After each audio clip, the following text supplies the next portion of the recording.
Hello friends, welcome to Himalaya education scope. Friends, आज हम यहाँ पे अध्ययन करेंगे उत्तराखंड राज्य चिन्ह। इससे पहले मैंने जो है फ्रेंड्स, इससे 2 से 3 पार्ट अपलोड कर रखे हैं उत्तराखंड इतिहास के। और ये जो सीरीज़ है फ्रेंड्स, ये हमारे उत्तराखंड में अभी जिनका भी उत्तराखंड हाई कोर्ट समीक्षा अधिकारी या उत्तराखंड का आपका कनिष्ठ सहायक और जिनका भी लेक्चरर का एग्ज़ाम है, ज्योग्राफी है या अन्य एग्ज़ाम है, हिस्ट्री है, उन सभी के लिए इम्पोर्टेंट रहेगा। बाकी आप जो है अन्य कोई भी एग्ज़ाम देते हैं, चाहे यूकेएसएससी एग्ज़ाम कराता है या आपका यूकेपीएससी एग्ज़ाम कराता है, इन सभी के लिए इम्पोर्टेंट रहेगा। तो यहाँ पे फ्रेंड्स, सबसे पहले हम यहाँ पे देखेंगे उत्तराखंड का राज्य चिन्ह। तो शासकीय कार्यों में जिस चिन्ह का प्रयोग करते हैं वह क्या होता है? राज्य चिन्ह कहलाता है। राजकीय चिन्ह हीरे का आकार समचतुर्भुज जैसा प्रतीत होता है। राज्य चिन्ह में 3 पर्वत चोटियां दिखाई देती हैं, जिसमें बीच वाली सबसे ऊंची चोटी पर लाल पृष्ठ में अशोक की लाट अंकित है। अशोक की लाट के नीचे संस्कृत भाषा में सत्यमेव जयते लिखा गया है, जो मुंडकोपनिषद से लिया गया है। राज्य चिन्ह के बीच वाले भाग में श्वेत पृष्ठ पर 4 जल धाराओं को नीले रंग में दिखाया गया है। यह जल धाराएं राज्य की गंगा, यमुना, रामगंगा एवं काली नदियों को दर्शाती है। इम्पोर्टेंट पॉइंट यहाँ से बनेंगे, आप इसको जो है नोट डाउन कर सकते हैं। क्वेश्चन बनेगा कि अशोक के लाट के नीचे संस्कृत भाषा में सत्यमेव जयते लिखा गया है, यह कहाँ से लिया गया है? ये लिया गया मुंडकोपनिषद से। राज्य चिन्ह के बीच वाले भाग में श्वेत पृष्ठ पर जो है 4 जलधाराएं को नीले रंग में दिखाए गए हैं। वो जलधाराएं कौन कौन सी हैं? वो हैं आपकी गंगा, यमुना, रामगंगा और काली नदियों को दर्शाती हैं। पृष्ठ का लाल रंग शहीद राज्य आंदोलनकारियों के रक्त का प्रतीक है और श्वेत रंग की पृष्ठभूमि शांति प्रिय प्रवृत्ति वाले उत्तराखंड वासियों का प्रतीक है। राज्य के चिन्ह के सबसे नीचे नीले रंग में उत्तराखंड राज्य अंकित है। यह प्रतीक चिन्ह जो है उत्तराखंड शासन के सभी दस्तावेजों में प्रयुक्त किया जाता है।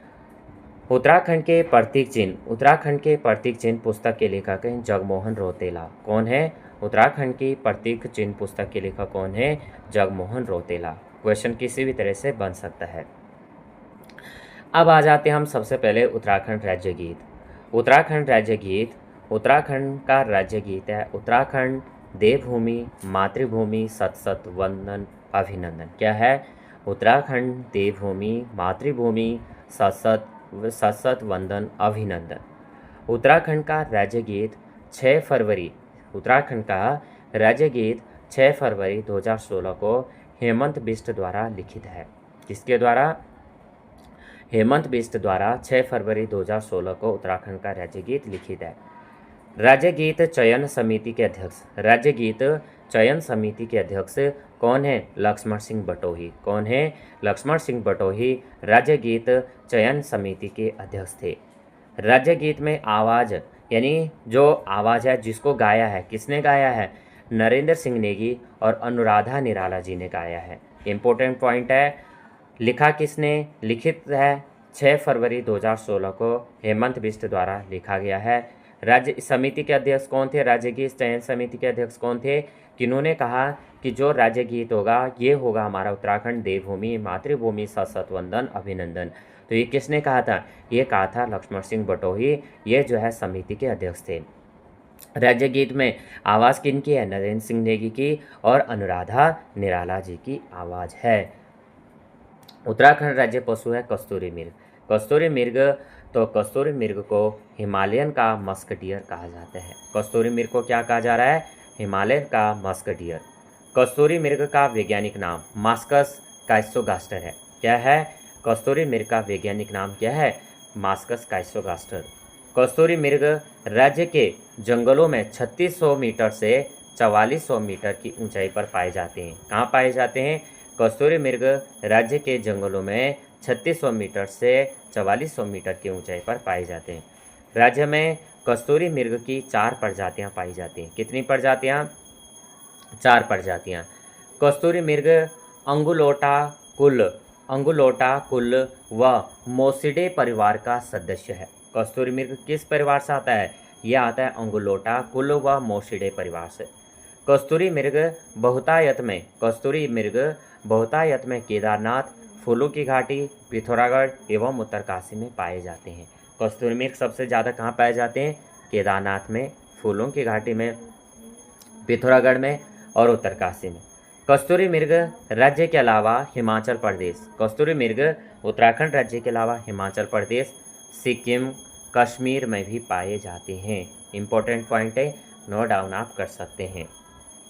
सबसे पहले कस्तूरी मृग को क्या कहा जाता है? हिमालयन का मस्क डियर कहा जाता है। कस्तूरी मृग का वैज्ञानिक नाम क्या है? मास्कस काइसोगास्टर है। कस्तूरी मृग जो है 3600 मीटर से 4400 मीटर की ऊंचाई पे पाए जाते हैं। उत्तराखंड में कस्तूरी मृग की कितनी प्रजाति पाई जाती हैं? 4 प्रजातियाँ। कस्तूरी मृग किस परिवार का सदस्य है? अंगुलोटा कुल व मोशिडे परिवार का। कस्तूरी मृग बहुतायत में कहाँ पाए जाते हैं? केदारनाथ, फूलों की घाटी, पिथौरागढ़ और उत्तरकाशी में पाए जाते हैं। उत्तराखंड राज्य के अलावा और किन जनपदों में कस्तूरी मृग पाया जाता है? हिमाचल प्रदेश, सिक्किम और कश्मीर में पाए जाते हैं। अब जो है कस्तूरी मृग की विशेषताएं देखेंगे।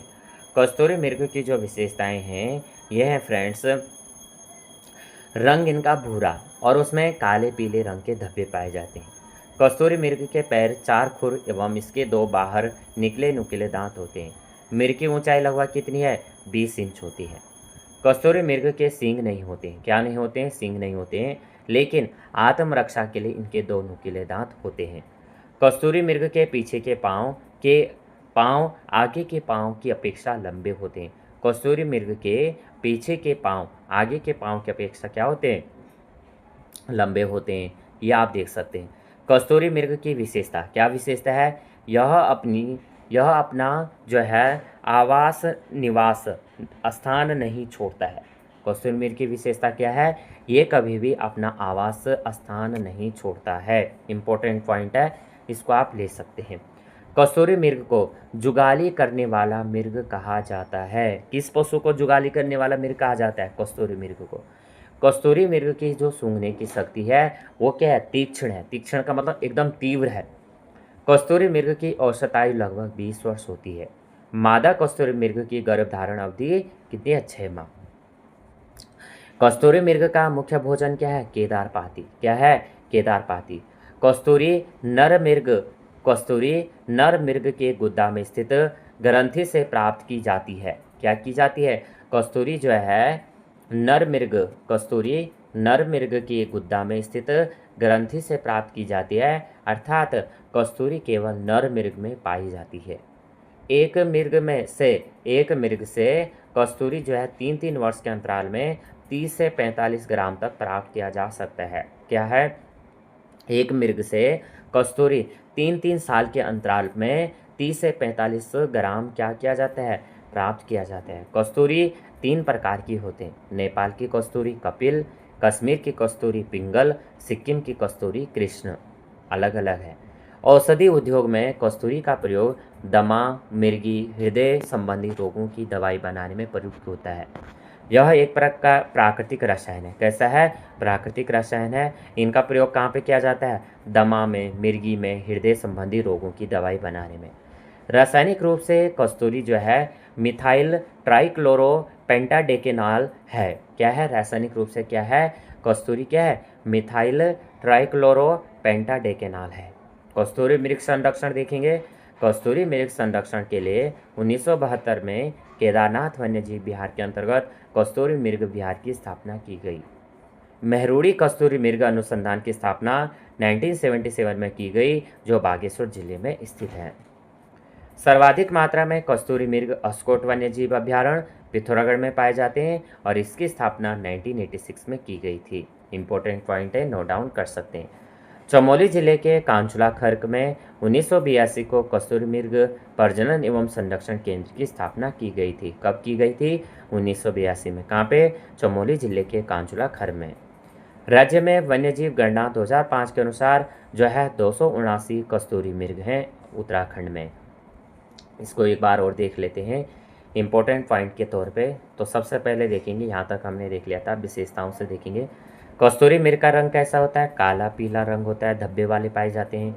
कस्तूरी मृग के पैर क्या होते हैं? 4 खुर होते हैं और आत्मरक्षा के लिए क्या होते हैं? 2 नुकीले दांत होते हैं। इनकी ऊंचाई कितनी होती है? लगभग 20 इंच होती है। इनके जो है सींग नहीं होते हैं, 2 नुकीले दांत पाए जाते हैं।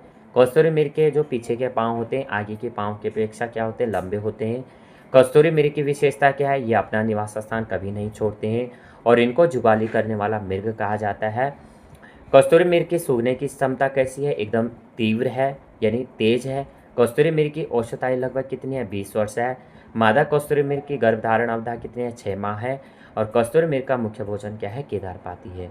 कस्तूरी नर मिर्ग के गुदा में स्थित ग्रंथि से प्राप्त की जाती है और कस्तूरी केवल नर मिर्ग में ही प्राप्त किया जाता है।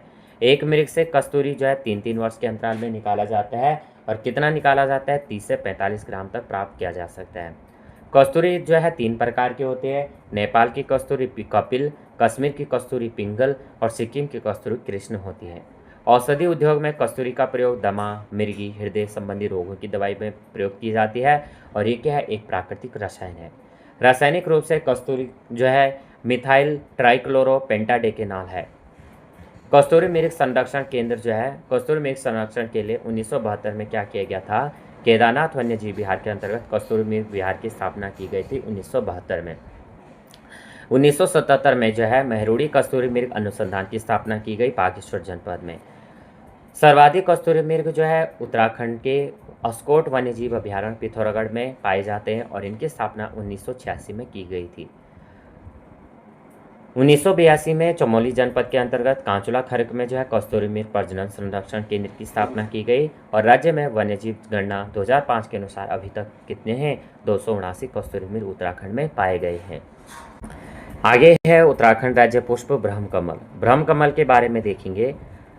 ब्रह्मकमल राज्य के हिमालयी क्षेत्रों में 4800 मीटर से 6000 मीटर की ऊंचाई पर पाए जाते हैं। ब्रह्मकमल का फूल एस्टेरेसी कुल का पौधा है। ब्रह्मकमल का वैज्ञानिक नाम सोसूरिया अबवेलेटा है। ब्रह्मकमल को स्थानीय भाषा में कोल पद्म कहते हैं। हिमाचल प्रदेश में ब्रह्मकमल को दूल्हा फूल कहते हैं। कश्मीर में ब्रह्मकमल को गलगल कहा जाता है। ब्रह्मकमल की अन्य प्रजातियों में फैन कमल व कस्तूरा कमल भी मिलते हैं। महाभारत के वन पर्व में ब्रह्मकमल को सौगंधित पुष्प कहा गया है और नेपाल में ब्रह्मकमल को टॉप गोला कहते हैं। ब्रह्मकमल की विश्व में 210 प्रजाति व राज्य में 24 प्रजातियां पाई जाती हैं। ब्रह्मकमल राज्य में फूलों की घाटी केदारनाथ व पिंडारी हिमनाद आदि क्षेत्र में बहुतायत में मिलते हैं। ब्रह्मकमल मां नंदा का प्रिय पुष्प है और नंदाष्टमी को तोड़े जाने का महत्व है। ब्रह्मकमल को हिमालय पुष्पों का सम्राट भी कहा जाता है। ब्रह्मकमल की विशेषताएं, तो ब्रह्मकमल बैंगनी रंग का होता है। ये पुष्प गुच्छ के रूप में खिलता है।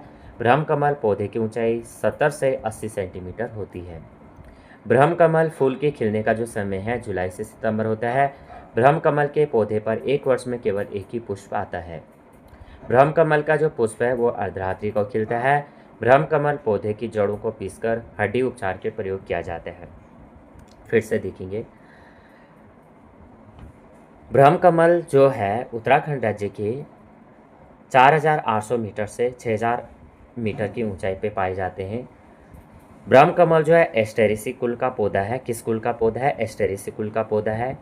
वैज्ञानिक नाम है सोसूरिया अबवेलेटा। ब्रह्मकमल को उत्तराखंड की स्थानीय भाषा में कोल पद्म कहते हैं, हिमाचल प्रदेश में दूधा फूल कहते हैं और कश्मीर में गलगल कहते हैं। ब्रह्मकमल की अन्य जो प्रजातियाँ फैन कमल और कस्तूरा कमल भी मिलते हैं उत्तराखंड में। महाभारत के वन पर्व में ब्रह्मकमल को सौगंधित पुष्प कहा गया है और नेपाल में ब्रह्मकमल को टॉप गोला कहते हैं। ब्रह्मकमल की पूरे विश्व में अगर देखें बात करें तो 210 प्रजातियां हैं, लेकिन हमारे राज्य उत्तराखंड में केवल 24 प्रजातियां पाई जाती हैं। ब्रह्मकमल जो है फूलों की घाटी यानी चमोली जनपद में, केदारनाथ, पिंडर आदि जो है हिमनद आदि क्षेत्रों में पाए जाते हैं। जो ब्रह्मकमल है तो ये आपका नंदा देवी जो है, हमारी नंदा देवी हैं, इनका प्रिय पुष्प है। इसलिए जो है इस पुष्प को तोड़ने की मान्यता है नंदाष्टमी को। और इसको जो है ब्रह्मकमल को हिमालय पुष्पों का सम्राट भी कहा जाता है। विशेषता क्या है? तो ये जो फूल है ये गुच्छ में होता है, गुच्छ रूप में खिलता है और बैंगनी रंग का होता है। ये 70 से 80 सेंटीमीटर का पौधा होता है। इसके खिलने का जो समय होता है जुलाई से सितंबर और केवल एक जो है पौधे पर जो है एक वर्ष में केवल एक ही पुष्प आता है। और ये जो पुष्प है कब खिलता है? अर्धरात्रि को। और जो ब्रह्मकमल की जो पौधा होता है इसकी जड़ों को पीस के क्या किया जाता है? हड्डी उपचार के लिए प्रयोग किया जाता है। अब आ जाते हैं हम उत्तराखंड राज्य वृक्ष बुरांस। बुरांस वृक्ष 1500 से 4000 मीटर की ऊंचाई पर पाया जाता है और यह कैसा है? सदाबहार वृक्ष है। इसका वानस्पतिक नाम रोडोडेंड्रोन अर्बोरियम है। बुरांस एरिकेसी कुल का वृक्ष है। हिमाचल प्रदेश में बुरांसो और कन्नड़ में बुरांस को बिल्ली कहा जाता है। नेपाल बुरांस को जो बुरांस जो है नेपाल का राष्ट्रीय पुष्प है, जहाँ बुरांस को गुरांस भी कहा जाता है। और बुरांस जो है हिमाचल प्रदेश व नागालैंड का राज्य पुष्प है। बुरांस वृक्ष की अगर हम विशेषताएं देखें तो बुरांस जो है फूलों का रंग लाल चटक लाल होता है। सफ़ेद रंग के बुरांस 11,000 फीट की ऊंचाई पर पाए जाते हैं। बुरांस के फूलों का खिलने का समय फरवरी से अप्रैल होता है और बुरांस के पुष्प में मिथेनॉल होता है, जो है डायबिटीज़ के लिए फ़ायदेमंद होता है। बुरांस वृक्ष को वन अधिनियम 1974 के तहत संरक्षित वृक्ष घोषित किया गया है। अब इम्पोर्टेंट पॉइंट इसके बारे में शॉर्ट में देखेंगे। तो बुरांस जो वृक्ष है ये कितनी ऊंचाई पे पाया जाता है? 1500 से 4000 मीटर की ऊंचाई पे। ये कैसा वृक्ष है? एक सदाबहार वृक्ष है। इसका वानस्पतिक नाम क्या है? रोडोडेंड्रोन अर्बोरियम है। किस कुल का पौधा है? एरिस्केसी का। हिमाचल प्रदेश में क्या कहते हैं? बुरांसो कहते हैं। कन्नड़ में बुरांस को क्या कहते हैं? बिल्ली कहते हैं। नेपाल का राष्ट्रीय पुष्प क्या है? बुरांस है। और बुरांस को क्या कहा जाता है? गुरांस कहा जाता है नेपाल में। बुरांस जो है हिमाचल प्रदेश और नागालैंड का राज्य पुष्प भी है। बुरांस की विशेषता क्या है कि इसका रंग जो चटक लाल होता है, लेकिन कुछ बुरांस जो है सफ़ेद रंग के होते हैं, जो 11,000 फीट की ऊंचाई पर पाए जाते हैं। जो बुरांस के फूल होते हैं इनका खिलने का समय जो है फरवरी से अप्रैल होता है और बुरांस के पुष्प में जो है मिथेनॉल होता है, जो डायबिटीज़ के लिए फ़ायदेमंद पाया गया है। बुरांस वृक्ष को वन अधिनियम 1974 के तहत संरक्षित वृक्ष घोषित किया गया है। अब आ जाते हैं उत्तराखंड का राज्य पक्षी मोनाल। तो उत्तराखंड का राज्य पक्षी है मोनाल। गठन के बाद जो है राज्य पक्षी का दर्जा दिया गया मोनाल को, और मोनाल को हिमालय का मयूर कहा जाता है। इसका वैज्ञानिक नाम लोफोफोरस इम्पीजेनस है। नेपाल का राष्ट्रीय पक्षी मोनाल पक्षी है। डफिया मोनाल परिवार से संबंधित पक्षी है। मोनाल को स्थानीय भाषा में मलयालम मोनाल कहा जाता है और मोनाल पक्षी राज्य के 2500 से 5000 मीटर की ऊंचाई वाले क्षेत्रों में पाए जाते हैं। मोनाल फासियानिडे परिवार का पक्षी है और मोनाल की 4 अन्य प्रजातियां इपेलेस, स्केलेटरी, ल्यूरी एवं ल्यूफोफोरएसेंस आदि भी पाई जाती हैं। कश्मीर में मोनाल को सुनाल, हिमाचल प्रदेश में नीले गुरु, सिक्किम में मोनाल पक्षी को चामदोंग कहते हैं। मोनाल के लिए भूटान में बूप व नेपाल में डंगन कहा जाता है। राज्य के अलावा मोनाल असम, कश्मीर, हिमाचल प्रदेश और नेपाल में भी पाए जाते हैं। मोनाल पक्षी की विशेषताएं हैं। मोनाल पक्षी घोंसला नहीं बनाती है, यह किसी चट्टान या पेड़ के छेद में अंडे देते हैं। नर मोनाल के सिर पर मोर की भांति कलगी होती है। मोनाल पक्षी में प्रजनन क्रिया वर्ष में 2 बार होती है। मोनाल का प्रिय भोजन आलू की फसल है। हिमालय पक्षियों का सिरमौर कहे जाने वाला मोनाल को वन्यजीव संरक्षण अधिनियम 1972 के तहत संरक्षित किया गया है। सर्वाधिक मात्रा में मोनाल केदार घाटी में पाए जाते हैं। राज्य के वन्यजीव संरक्षण बोर्ड द्वारा पहली बार 2008 में मोनाल की गणना कराई गई और 2008 तक राज्य में कुल मोनालों की संख्या 919 थी। इम्पोर्टेंट देख लेते हैं। सबसे पहले उत्तराखंड का राज्य पक्षी कौन सा है? मोनाल है। उत्तराखंड का जो यहाँ पे जब गठन हुआ था उसके बाद राज्य पक्षी का दर्जा किसे दिया गया? मोनाल को। मोनाल को हिमालय का क्या कहा जाता है? मयूर कहा जाता है। वैज्ञानिक नाम क्या है? लोफोफोरस इम्पीजेनस है। मोनाल जो है अन्य किस देश का राष्ट्रीय पक्षी है? जो है नेपाल का है। डफिया मोनाल परिवार से संबंधित एक पक्षी है।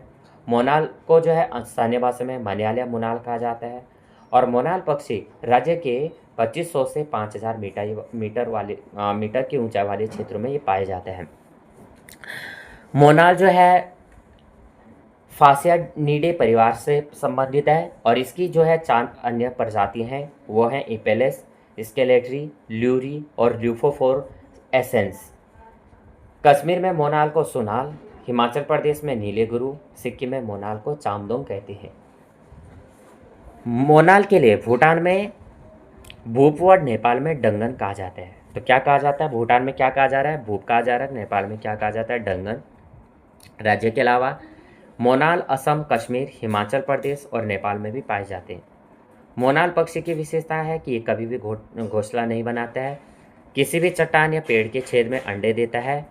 नर मोनाल के सिर पे क्या होता है, मोर की भांति कलगी होती है। मोनाल पक्षी में प्रजनन क्रिया वर्ष में 2 बार होती है। मोनाल का प्रिय भोजन आलू की फसल होती है और 1972 में मोनाल को वन्यजीव संरक्षण अधिनियम के तहत संरक्षित करने के लिए हिमालय पक्षियों का सिरमौर कहा जाता है। सर्वाधिक मात्रा में मोनाल केदार घाटी में पाए जाते हैं। जीव संरक्षण बोर्ड द्वारा पहली बार 2008 में मोनाल की गणना की गई और 2008 तक राज्य में कुल मोनालों की संख्या 919 बताई गई। अब आ जाते हैं हम राज्य तितली वुली वेडेंड पीकॉक। 7 नवंबर 2016 को कॉमन पीकॉक या लोग मोर को राज्य तितली घोषित किया गया था। उत्तराखंड की राज्य तितली का संशोधित नाम वुली वेडेंड पीकॉक है। वुली वेडेंड पीकॉक का वैज्ञानिक नाम पेपिलियो पॉलीकटर है। 2016 में देहरादून के लच्छीवाला में बटरफ्लाई पार्क खोला गया। तो राज्य तितली कौन है, वेडेंड पीकॉक है। 7 नवंबर 2016 को कॉमन पीकॉक लोग मोर का राज्य तितली घोषित किया गया था। जो इसका लोगो था, इसको क्या किया गया, मोर जो है राज्य तितली घोषित किया गया था। कब, 2016 को। उत्तराखंड की राज्य तितली का संशोधित नाम वुली वेडेंड पीकॉक है। वुली वेडेंड पीकॉक का वैज्ञानिक नाम पेपिलियो पॉलीकटर है और 2016 में देहरादून के लच्छीवाला में बटरफ्लाई पार्क खोला गया। अब आ जाते हैं उत्तराखंड राज्य ढोल वाद्य यंत्र ढोल। तो भंडारी कमेटी की सिफारिश पर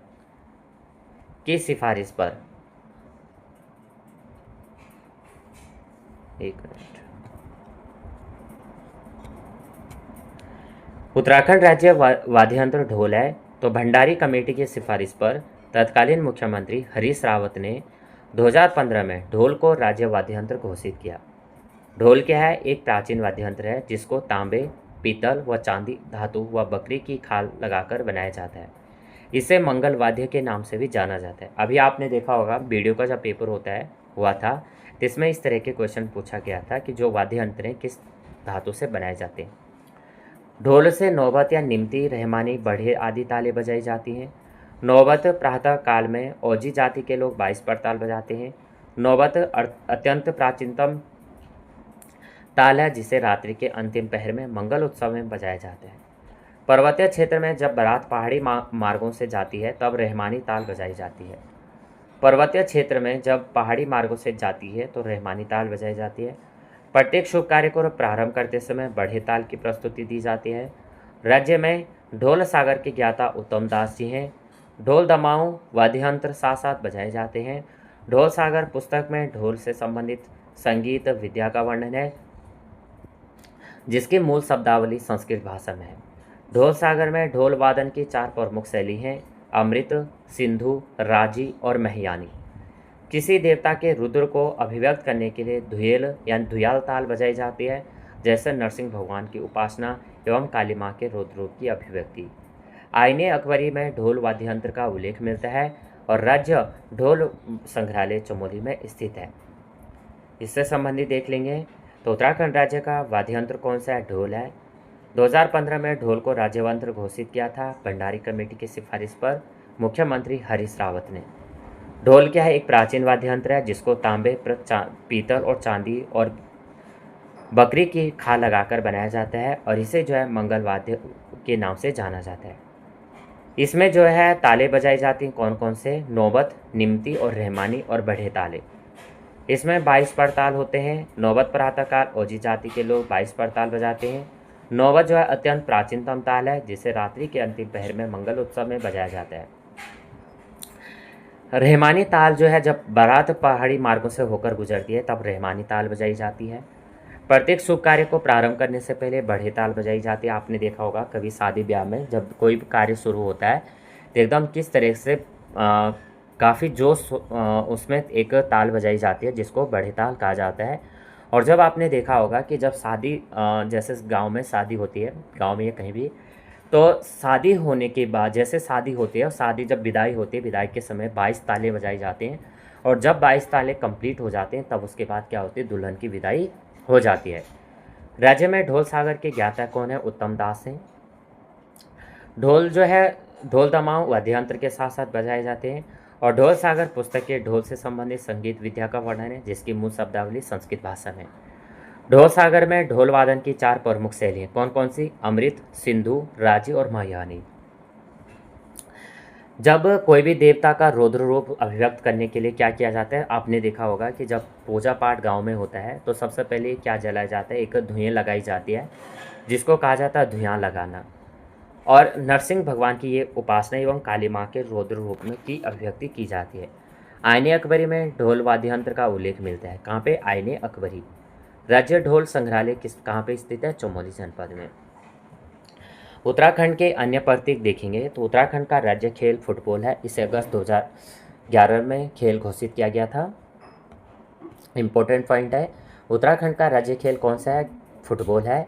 और 11 अगस्त 2011 को इसको राज्य खेल घोषित किया गया। उत्तराखंड की प्रथम राजभाषा हिंदी और द्वितीय राजभाषा संस्कृत है। संस्कृत को 7 जनवरी 2010 में राज्य की द्वितीय राजभाषा घोषित की गई। और उत्तराखंड शासन द्वारा राज्य चिन्ह और प्रतीक चिन्हों का निर्धारण 2001 में किया गया था। इम्पोर्टेंट पॉइंट है, तो यहाँ से आप देख सकते हैं उत्तराखंड का राज्य खेल कौन सा है? फुटबॉल। कब घोषित किया गया? 11 अगस्त 2011 को। उत्तराखंड की प्रथम भाषा हिंदी और दूसरी कौन सी है? संस्कृत है। संस्कृत को 7 जनवरी 2010 में राज्य की द्वितीय भाषा घोषित किया गया। उत्तराखंड शासन द्वारा राज्य चिन्ह और प्रतीक चिन्हों का निर्धारण 2001 में किया गया था। तो यहाँ पे फ्रेंड्स हमारे जो आज यहाँ पे इम्पोर्टेंट पॉइंट थे, ये आज उत्तराखंड के चिन्ह थे। अगर आपको ये वीडियो हेल्पफुल लगे हो तो प्लीज़ वीडियो को लाइक शेयर और सब्सक्राइब करना। कमेंट करके ज़रूर बताना कि आप इसी तरह की अन्य सीरीज़ अगर आप चाहते हैं तो मैं अन्य सीरीज़ भी इसी तरह से लेके आऊँगा और बेसिक्स पॉइंट से हम इनको समझेंगे। वीडियो हेल्पफुल लगे हो तो प्लीज़ वीडियो को लाइक शेयर और सब्सक्राइब करना। जय हिंद, जय भारत।